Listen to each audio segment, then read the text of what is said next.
Hey, this is T-Dub. Just kind of hanging out here today and answering some mail.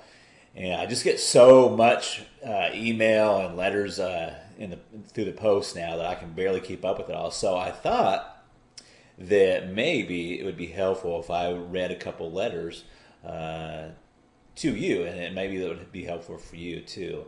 I'm going to leave out the real names and the the real cities and states and such. But I've got a letter here from Karen. This actually came by email.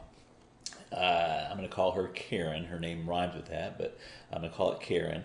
She says, "Dear T-Dub, help. First of all, your book is helping me immensely, not to get an ex back, but to totally rejuvenate my communication with my boyfriend so that he never does become my ex."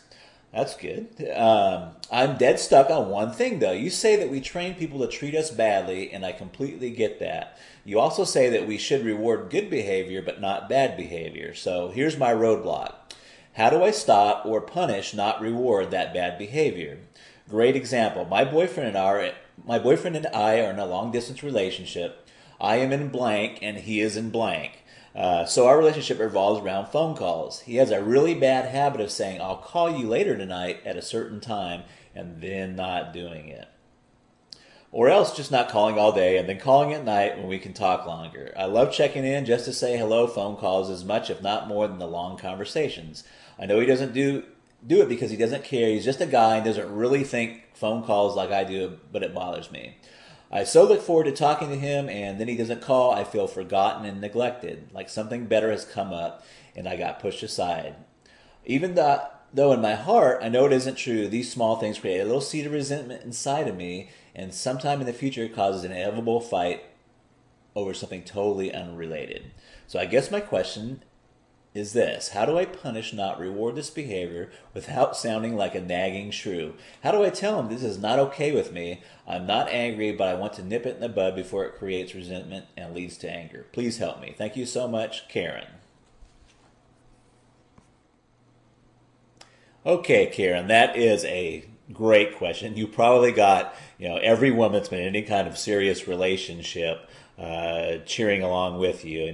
Kind of crazy. Why do guys do that, and how can you? And I think you know that subconsciously that you can't nag about it. That kills a relationship for men. Nagging just kills it. So, what do you do? And just for you, if you're not sure what Karen was talking about, in my book, Magic of Making Up, I talk about what's called CRM, or the Conscious Retraining Method. And it's kind of tongue in cheek, but I say, how to train anyone to act the way you want them to act. And most of the time we go through our life and our day training people to act in ways that we don't want them to act. And this is a perfect example that Karen brings out here in the letter. Because let's say that Karen's boyfriend name is Tom, and that I'm just making that up.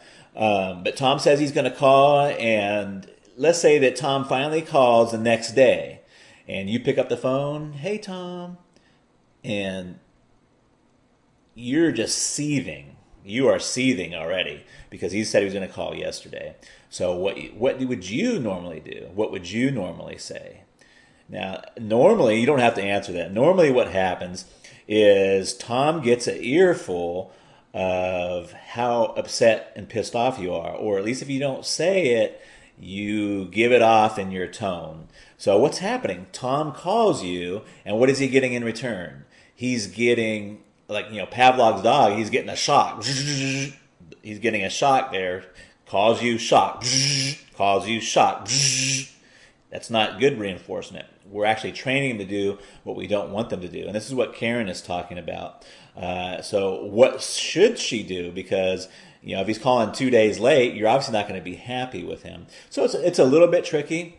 But I'm going to let you in on a little secret about guys and about men, and what we won't come out and say it, but what we really want is we want to be admired.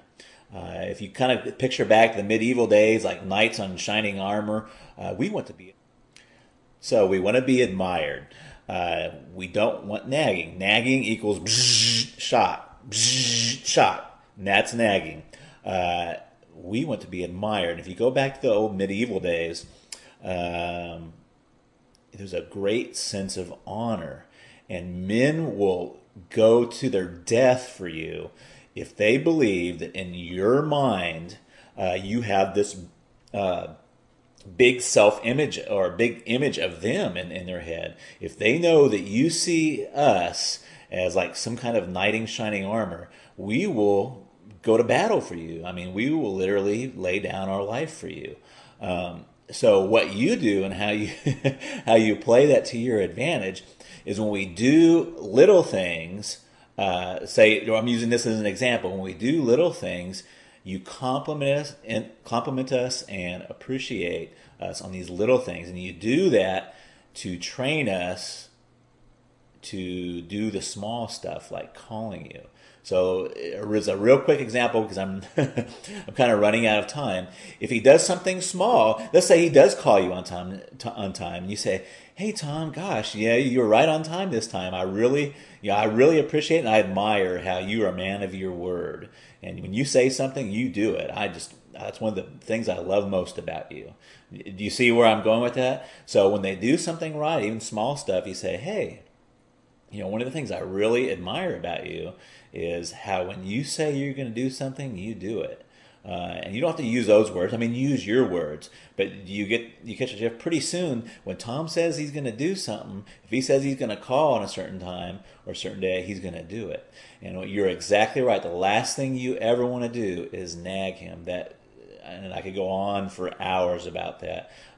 But you want to find small things that he does. When he says he's going to do something, if he says he's going to get the oil change in his car and he does it, say, "Hey, man, you said you were going to do it. I knew you were going to do it." And even if you have a little bit of doubts, just give him the benefit of the doubt. And pretty soon, if you keep doing that, keep reinforcing that, he is going to come to a point where he thinks that in your mind, when you think of him, he's like that knight in shining armor. And he will go to his death for you. I guarantee it. So I hope that was helpful, and I hope I didn't run over time here. I'm going to try to throw this up on YouTube for you. If you haven't got my guide yet, it's called The Magic of Making Up. It's typically for folks that have just broken up. It'll be over on the link to your right. It'll be a little blue link just underneath the description there. I'd love to see you, and I'll try to get another video for you. I'm running out of time on this one. Thanks for listening.